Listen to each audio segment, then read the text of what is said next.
চাকলায় গিয়ে লক্ষ্য 24-এর লোকসভা ভোট এবং 23-এ শেষেই 24-এর প্রচার কর্মী সভায় তৃণমূল নেত্রী মমতা বন্দ্যোপাধ্যায়।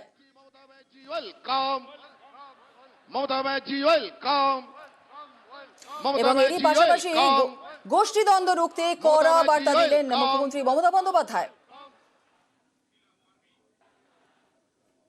সবাইকে আবেদন করব, যদি কেউ এখনো দুঃখ করে ঘরে বসে থাকেন লোকাল ঝগড়ার জন্য, তাকে ডেকে নিয়ে আসুন। আমি কোনো ঝগড়া অ্যালাউ করব না। আমাকে 365 দিন কাজ করে যেতে হয় মানুষের জন্য। আর কেউ যদি লোকালি ভাবেন আমি বড় নেতা হয়ে গেছি, পার্টিটাকে না ভালোবেসে নিজেকে ভালোবাসবো, সেটা হবে না। কিছু কিছু এলাকায় আমি শুনতে পাচ্ছি কেউ নিজেরা কেউ কেটা হয়ে গেছেন এবং নিজেদের জন্য তারা পার্টির মুখটা মনে রাখছেন না। আমাকে এত খাটতে হচ্ছে এটা মনে রাখছেন না। আমি সারা জীবন মার খেতে খেতে এসেছি এই জায়গাটায়। আজকে মনে রাখবেন, এমনি ক্ষমতায় আমরা পার হইনি। বিজেপি করলেই ওয়াশিং মেশিন, তৃণমূল করলেই জেলে ভরা। চাকলার মঞ্চ থেকে এজেন্সিকে তোপ মমতার। বিজেপি করলেই ওয়াশিং মেশিন আর তৃণমূল করলেই জেলে ভরো।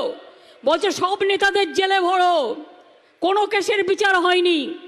যে টাকা লুট করেছে ফেরত পায়নি, সোনাদানা নিয়ে গেছে ফেরত পায়নি কেউ। জেলে ভরে রেখে দিচ্ছে, তার কারণ যাতে ইলেকশনটা করতে না পারে, যাতে পার্টির কাজ করতে না পারে। বিজেপির কোটা চোর গ্রেপ্তার হয়েছে, শুধু এজেন্সির গণতন্ত্র চলছে এজেন্সিকে দিয়ে। আবার নেতারা বলছেন গ্রেপ্তার বাড়াও, তা নাহলে জেতা যাবে না। আরে তুই আজ আছিস কাল থাকবি না, তখন দেখবি তোর লেজা আছে মাথা নেই, মাথা আছে লেজা নেই। নাগরিকত্ব নিয়ে ছলনা করছে বিজেপি। নাগরিক না হলে রেশনে মিলছে কিভাবে, স্বাস্থ্যসাথী কার্ড পাচ্ছেন কিভাবে? চাকলার মঞ্চ থেকে বিজেপিকে সিএ তোপ মমতার। নাগরিকত্ব, আপনারা সবাই নাগরিক এদেশের, মনে রাখবেন। নাগরিক যদি না হন আপনি রেশন পাচ্ছেন কি করে? নাগরিক যদি না হয় আপনারা স্বাস্থ্যসাথী পাচ্ছেন কি করে? নাগরিক যদি না হন আপনার প্যান কার্ড হচ্ছে কি করে? আপনার আধার কার্ড হচ্ছে কি করে? আপনাদের রেশন কার্ড হচ্ছে কি করে? এগুলো একটা ছলনা। আগে সিটিজেনশিপ কার্ড ডিএমদের হাতে ছিল, এখন কেড়ে নিয়েছে রাজনীতি করার জন্য।